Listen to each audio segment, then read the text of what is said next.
Okay. Quick statement and then questions. I'm glad to be back home. Short week this week. Big games coming up this weekend. Just happy to be playing at home. I think we have a great opportunity to get back on track this weekend. Washington State, I mean, even without Charlize, they seem to be doing fairly well, adapting. What do you see from them without her? I think it just takes time. I think they're very different without her because she just so much runs through her and she's a great player. But I think that they're a good team with some really good talent around her and they're a very cohesive group. So regardless of what their wins and losses are after her, I think it just takes time to adjust. And I think that's going to be still a really tough game. And, Jada goes out in that last game, and you guys have a little bit of a problem. She comes back in after being hurt. What do you see from Jada in terms of, like, her toughness and her mentality? Because she also takes charges from players who are, like, 3 times the size as she is, and she pops back up like nothing. Yeah, Jada is a gamer. She's tough. She shows great leadership. She doesn't take plays off. She doesn't take practice off. She's consistent every day, and she's a freshman. Usually freshmen are like this. I would say she's not like that. Even though she's battled some injuries, her mentality and her work ethic is never like this. And I think that's very hard. So she's a very mature freshman and has so many leadership qualities. In the game, I was worried because, just losing anybody, especially her, was obviously scary. I didn't think it was a major injury. I thought it was just maybe a bone, but bone bruises, you could be out a month. I wasn't sure. But she's so tough. So when she came back, I was like, ooh, okay, thank God she's okay. But I think just her mentality, I think a lot of players wouldn't have came back, even if they're a little sore or hurt, she would still come back. And I think Mary's like that too. If Mary can walk, I mean, she's coming back in the game. She had her eye poked out one time, and her eyes looked like about to fall off, and she comes back in the game. So just certain people are made like that, and Jada's like that. She's not afraid, and she's relentless and tenacious, and just a great player and a great kid. And how does that sort of help your culture? It really helps the culture because I think it shows other freshmen what it looks like and what it should be like. When you have a lot of new players on a team, they don't really have an idea of what it's supposed to be. I guess an example of that would be like when we had 4 or 5 players from the championship, game from the championship team or the team that went to the national championship. There's kind of a bar and there's a work ethic and an understanding of what it takes to get somewhere. Now we only have Helena that shows that it's hard to know what that looks like. Or some people have never won at a high level and know what that is. I think when you are with winners and people that have that experience, you see it every day. You see it in work ethic. You see it in their approach to practice. You see it in their resiliency. You see it in their toughness. And when you're new and young, you don't know that. And this would have been really good for Brea and for like Skylar if we had a core from that team. Because when you're young and you're trying to discover things with other people, you don't know what a championship team looks like. You don't know what All-American looks like. You don't know those things. So I think when you can have that modeled, but I think Jada is one of the few that kind of understands and gets it. So Jada would be even better if she had an Aerie here to see. So, but hopefully she's learning and we can put her in a situation where she can lead and she can teach like the next freshman and stuff like that. How do you feel about Kaylin's return to the lineup this weekend? Well, return to team. She had already returned before. I think that very happy because Kaylin's a great player, a great scorer. I think, but we just have to reinsert her in. She hasn't played for a while, so just like little by little kind of reinsert her. But I thought she did a good job. I thought she came in and she gave us obviously instant offense off the bench, which is hard to do. When you're cold, you can come in and hit shots. Like that takes some talent. But, she's slowly kind of getting back. Courtney's minutes obviously went down Monday night. Was that largely because of Kaylin's presence back in the lineup, or was there more to it? No, it had nothing to do with that. I think some of the reason why her minutes went down some was I think just coming in and had 2 fouls right away. So that kind of took us out of rhythm. And then I think she was a little frustrated and had some turnovers right away. So I think that's the only thing that led to that. But Courtney's going to have a lot of opportunities. We need Courtney. We need her to play like she did, a couple weeks ago, and she's capable of doing that. But I think just coming in and when you get in foul trouble right away, that hurts her because she's aggressive and she's tenacious on defense. And I don't think those were good foul calls, but it does affect her because then she's not going to play as aggressive, and that's kind of what she does. So I think that for her understanding to come in, you get one, don't get that second one right away, and then she can stay in and play minutes. A couple weeks ago and last week, you kind of used the term we're 10 toes in, but then you seemed to express some frustration Monday night, maybe with selfishness developing. Was that just this weekend? Has that been something that's been developing? No, I think 10 toes down is what just this team kind of facing adversity and just going all for it. I think sometimes as players, when you're young, you want to really press. And it's not necessarily selfish. I don't think that's the right word, but like it comes across as selfish. So you want to go and you want to play a really good game. So you may want to play a really good game and you may force shots. And I think that's having an understanding. It's more about we, not me. And it's not about that. Let the game come to you. Everything's not all predicated off scoring. It's you can have a great assist. You can draw people, get your teammate a good shot. So I think understanding that. And I think that, when we're young, there's going to be inconsistency and you're going to try to press sometimes. And like I even had told Jada sometimes, hey, some of these shots were bad shots. But I didn't take it like Jada's not selfish. She just had committed to UCLA when she was young, so it's normal as a player, you're going to want to play really good against UCLA. Those are normal things. Brea and Jada, you're coming from California, your whole team's going to be there. You're going to want to do really good, so don't put that pressure on yourself. You're a good player. Like, look at these things. These are better ways to get the same scoring. Like, I think you just have to teach and it's obviously harder, I think, too, when you do reinsert Caitlin back in because it does affect other minutes sometimes. And I think psychologically for players, that's hard sometimes. But we have 8 players, and everybody's going to have opportunities to play. So I think that the mindset needs to be, like, we do whatever it takes. Like, if Isis goes in, she's hot, she's going to play more. If Brea comes in, she's hot, and she's not in foul trouble, she's going to play more. If Courtney comes in off the bench and she's hot and she leads us, she's going to play more minutes. That's going to take from somewhere else. But that's not what it's all about. It's whatever the team needs. And I think as young players, you don't really get that sometimes. Like, you have to think about what's best for the team. Like, me taking you out isn't personal. It may be a matchup. It may be you didn't do anything wrong. It might be a matchup. I think that we just had a lot of people kind of hanging their heads on Sunday. Like, Juju's good. She's going to score, but it's okay. Like, you figure it out. And I think we're just young. And I think that we're going to have these peaks and valleys, but just finding a way to be more consistent and confidence important. You also indicated there was maybe a little bit elevated emotions on the bench. Has that been normal this year with a young team? No, I think the elevated emotions, some of that's from wanting to do well. And I think also, we played on ESPN. So I think everybody wants to play well and look good on ESPN. I think that some probably emotions were from that. And I think the emotions, too, of when you're going against a really good player, like we're trying different things and she still scores, I think it's like sometimes that's deflating as a defensive player. But like, this is basketball. That's how things are. And I think you have to not get too high and too low. And one player that I want to give credit for growing in that area is Skylar. Skylar has really, you saw in the beginning of the season, she'd make a mistake, she'd be like, oh, you could see it. And I think now she's like playing through more mistakes. She's hanging her head a little bit, but not nearly as much. So you see a huge sign of growth. And I think overall, this is around that time when the freshmen hit a wall. I think we saw that with Brea a little bit. You hit a wall, you're kind of tired, you're going against these beasts every weekend because Brea had 11 shots and she can make those shots. So it's my job to get her back in skill work, get her confident again because everybody goes through that. Jada kind of went through it in batches too. You're getting shots, you're missing shots. So you got to get back in the gym and you have to get confidence from your skill work. And so just teaching the freshmen those things too. The other night, Monday night, after the game, when you were talking about Skylar, you had mentioned something about that's someone I could build, I would want to build my team around. What is it about Skylar and what does she bring that makes you say that? Because that's a strong statement. You don't say that about a lot of other players who come through this program. Well, I think the freshmen we have, I think Jada, because she's going to be a leader and she has so many great qualities. She's a connector. I think Jada, Skylar, Brea, and Montea. I think that's a really good core group. So keeping them together, building them is really important. And 3 of them are starting as freshmen, which there's not too many. We're the only team in Pac-12 that starts 3 freshmen. And probably one of the few teams in the country that starts 3 freshmen at this level.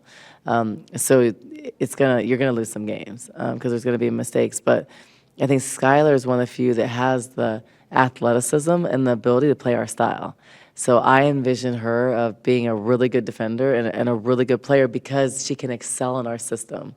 And I think Jada too. If you look at Jada, she's not the most athletic, like not the biggest, but she's got a huge heart and she's got a great mentality and she's tough mentally and physically.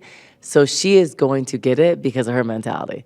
So it reminds me of Kelsey Plum. Kelsey Plum is not the most athletic. She is not the quickest. She is not the strongest, but she is a relentless worker with a great mentality, a great support around her. Like parents, families, great. Like they've raised her a certain way. So she was going to be good because she was going to get like refine things, get really good at her skill, and now she's one of the best in the world. So I see a lot of those characteristics in Jada. And then Brea is just learning. She's soaking up. She's learning. She's uncomfortable right now because she's having to, trap and hedge and sprint back and go guard on the perimeter and play against all these experienced players that are better. I mean, Rhea Marshall, Cameron Brink, Peely, she's going against beasts and really good players every day. So it's going to make her better and it's going to make her more hungry for where she wants to be. And she wants to work and get better. I think that just young players, especially post players, because everything's predicated on someone else setting them up and stuff, they lose confidence because it's hard and you got to bang and you're not as strong and you're playing against people that are more experienced, they know angles. So I think it's a process and post players always develop later. So I think that for her process will be different, but she has the skills. She can run. So now we're just going to extract, she's in a great shape for her life. So getting her to run every time and like getting her to understand, to move on defense. But these are habits that she hasn't done in her whole life. Like think about every post player that's like 6'4". You've just sat in the key your whole career. I mean, you've never had to move. You just kind of sit there and you clog up space. And then, like, in college, you have to go move on the air time of the ball. You got to, like, be in position. You got to deny people. It's a lot different. It's hard. So I think that once she gets it and once that light turns on, she's going to click. But I can say, like, defensively where she's at, she's even more advanced than some of our great players that came through here. Like, Kate Reese is a freshman. And she's better defensively and as a freshman. So I think that she's going to be really good. And I look at how much we improved Lauren Ware. Lauren Ware wasn't nearly the player until we worked with her for 2 years. And then she became a really good defender, and she got better. So I see that process, and you'll see really Brea take a huge step next year. When you were recruiting Jada, I mean, I heard things because you hear jealousy because of the NIL and all that stuff. But what did you see in her that you knew that she was a good leader and not the selfish person looking for money? Yeah, so I had only recruited her a very tiny bit, like years ago, because she had committed so young. I think she committed like 8th or 9th grade to UCLA.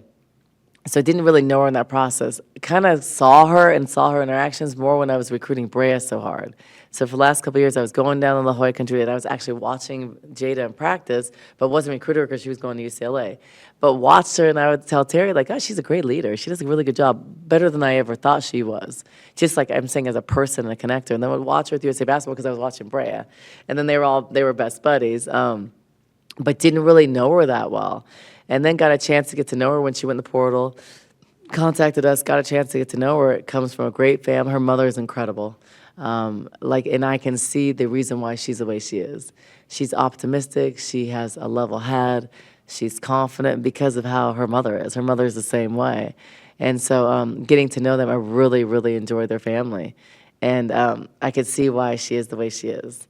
Just was watching the way her mother and her family is. So it's no surprise. It's just I was more impressed with actually coaching her than I ever thought I'd be. And it's funny how people, gosh, my phone keeps on. It's funny how people would say, like, oh, NIL, this and that, like, or a whole bunch of recruits would say to me, and I got this like 4 or 5 times and I was shocked. We didn't get some recruits because of it. And I was like, wow. Some said, well, she has such a following on social media. And at that time, I didn't even know how much of a following she had. Like, I had never like looked at all of it. I kind of knew, but I wasn't really like into it until people kept on saying like, well, she's in play just because she has more followers. And I was like, what does followers have to do with? I literally got that. You could ask some of my staff 6 times. And even from a couple players here, it's like, she's going to get playing time because of her followers. I'm like, what does that have to, I was like shocked that was said and was said more than once. I was like surprised, like, what does that have to do with like basketball? And I was just shocked that it was like being said to me because I'm kind of like, well, that, as coaches, we have to win games. And so like, that doesn't really play into that. And then I don't think I knew how humble she was after getting to know her family, so I totally understood why. I've never heard a Jada one time boast or brag or talk about something she had if wasn't asked. Like, I don't even think I would have known about half her stuff if, like, I didn't have to talk to her mom about something or knew about it because of, like, the non-conference because of a day off. She was going somewhere. I wouldn't have even known about it. She would have never said, hey, I'm going to do this bumble. She would have never said it. And then I asked, like, oh, I saw a picture you did. Oh, yeah, I did. Like, she never opens it up for conversation. She's never talked about money. She's never talked about having this or having that, ever. You never get the sense like she has more money than someone else. She's not like that at all. She is the most humble, level-headed kid like I've probably ever coached. You would have never known that. Like, not arrogant, anything at all. Like, not even, and if someone were to ever say that, it is a flat-out, bullet-out lie. I mean, it's not true at all if you've ever heard that, because she's not like that at all. She is one of the few that is so much not like that, you're kind of surprised. You're like, well, wait, don't you have, like, you're surprised because she's so much opposite. But that's what I like about her, and it's not a focus of her. It's like, she won't go miss something. If you said, oh, you can miss this because of that, she'd be like, I'm not missing this because of that. I don't need to do that. She's not even all into it like that. Do you have to have a higher level of knowledge about what's going on with your players NIL-wise, or is that more of a one-on-one that they have with the compliance people? Yeah, I think I just have knowledge because a lot of it, like, someone might contact me or ask me who to talk to for that. So I do have awareness of that. Or someone might say, how do I get involved? And I'm like, oh, this person would be great to get involved with, or that's a great idea. Our team would love it. So I kind of know. But with hers, I think her mom has handled it so well. Doesn't have any involvement from us. I think I just want to grow our stuff so we can actually get her stuff on the collective too. Like, her mom's never said, oh, like, we want this, we want that, because she already has that. But I think as a coach, I want to get that for everybody. But it's never been a thing. It's like her own thing. They may say, oh, who's a local vendor here for something? I'm like, oh, this is who, like, our girls in the past have used. Something like that to point in the right direction. But it's not a focus. It's not something she puts time into. It's just kind of like what she's had. So. In terms of the defensive plan going into USC against Juju, how would you grade it coming out? I mean, she was only 5 over her average, and the fact that they got 11 threes out of that defense that you went with, Yeah. would you live with the way it all kind of turned out that way? No, actually, so my intention was not to play it that long. So the fact that we stayed in the half of the first quarter was shocking, because usually that's a defense you can put for 2, 3, 4 possessions. But I think that they had missed so many shots, so we stuck with it. I mean, they were 0 for the first 12 possessions, and then 2 they had scored off of just fouls. So for me, I was like, keep it on. Like, it was a way to kind of neutralize. She looked a little frustrated. It was a way to neutralize it. If you stay in it that long, you are going to give up shots. But at that point, it was kind of like, well, when we went to man, we couldn't guard her. So it's give up shots. That way have the chance of it going into the box, or play one-on-one. It was even harder and foul a lot. And at that time, we were in foul trouble. It was one of the reasons why I stayed in the box, because Helena, with 2 fouls, was really hard, because Helena was the only one that could really match up with her. So I knew eventually it would lead to shots, but being 9 for 11 in the second quarter was problematic. But it's very hard to match up with her.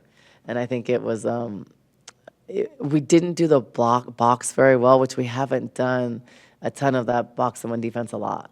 So I knew that there was going to be some mistakes, but watching film, understanding where the mistakes were, and the lack of rotation and understanding, we could have eliminated a lot of those if we would have done it a little bit better. Like, for instance, if she's a man-to-man, she can't get the ball. So every possession, when she just V-cut and got open, she got the ball. And that negates the purpose of the box. Because you should be so overplayed that she can't get the ball, so it's then a 4-on-4. But in regards to screens, you should be playing it a certain way. But the fact that she got it, we didn't really have an understanding of the importance of, you can't get it. You should be kind of canceled. And we weren't able to do that, so yeah. But she probably had more if we didn't do that. Washington, we talked about Washington State, but Washington, what do you see from them? We had a really close game there. I felt like we had a lot of chances to win that game. A costly mistake at the end of the game, which lost the game. They took it from us. I think that, they're probably not playing their best basketball, but there's a lot of factors. The schedule, we're probably not either. But I think it's a great opportunity. We know they play Chin. They're very patient in their offense. They shoot the three well. They're hard to guard. But I think that we play confident at home, and we need to get some wins at home.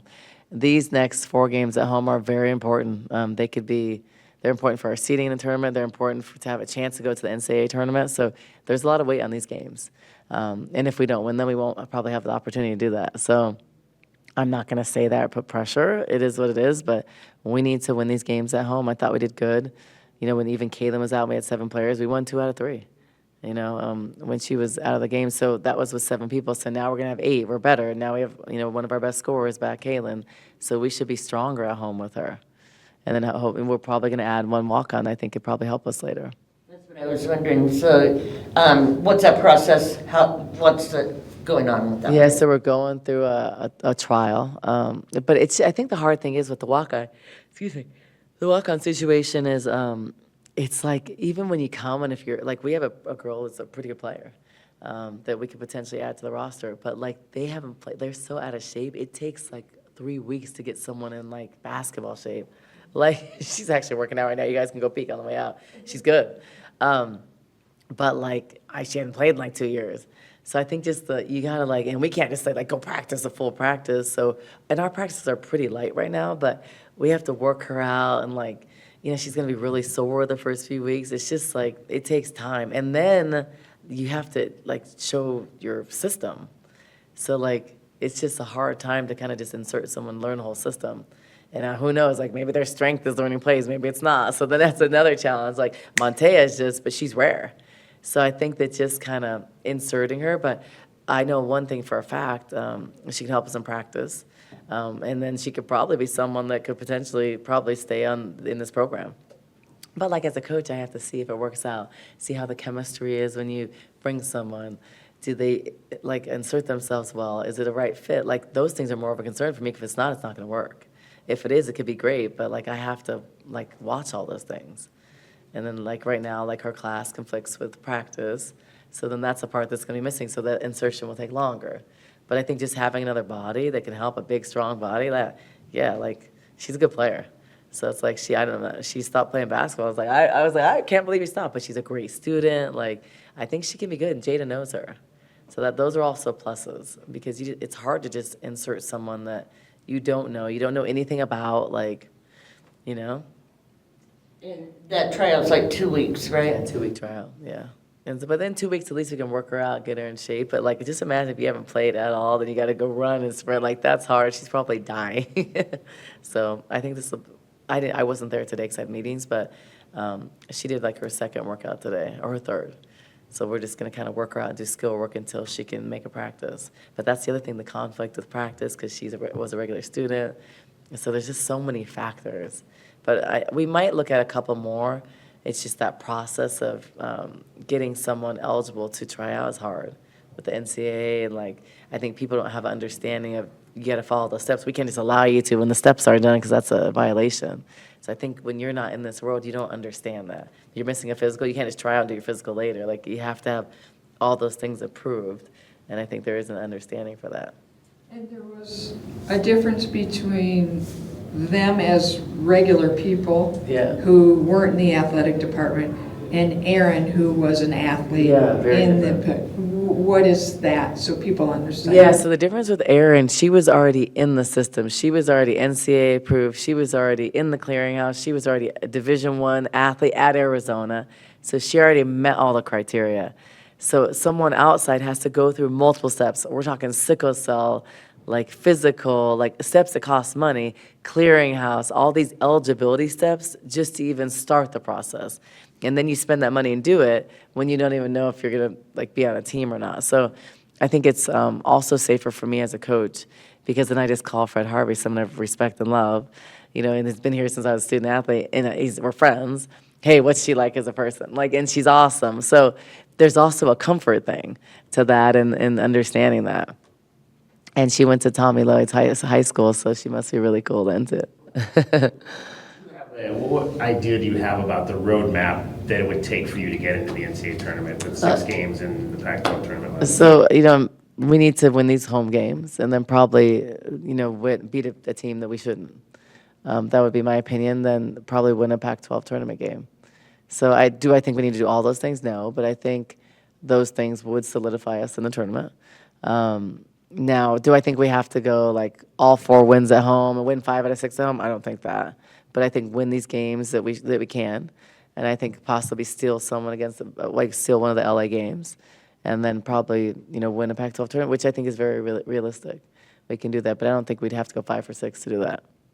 That's just my opinion, but I'm also haven't dove deep in that because I'm surviving one game at a time. Like with a young team, it's really hard to look ahead. Like if I look ahead and I talk about that, I think it's very hard to understand all that. So for me, it's like one game at a time. Like I'm not even talking about Sunday, we're talking about Friday, and understanding that and working towards that, and just really, there's just so many distractions for young players and so much pressure, and family puts pressure. They put pressure on themselves. They're used to playing like, Skylar's used to averaging 20-something games. So is Brea. So is Jada. The roles are different. There's a lot of stuff.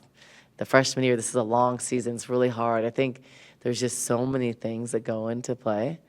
Like one of our players, and it doesn't matter who, but this happens, just a reality from fans. Like some of them have work due on like, let's say Sunday. So, and it might be, let's say it was work due on Sunday on like the trip home. Some of them are maybe doing homework up until game time, or on the bus on the way, because we were on the bus 2 hours in LA.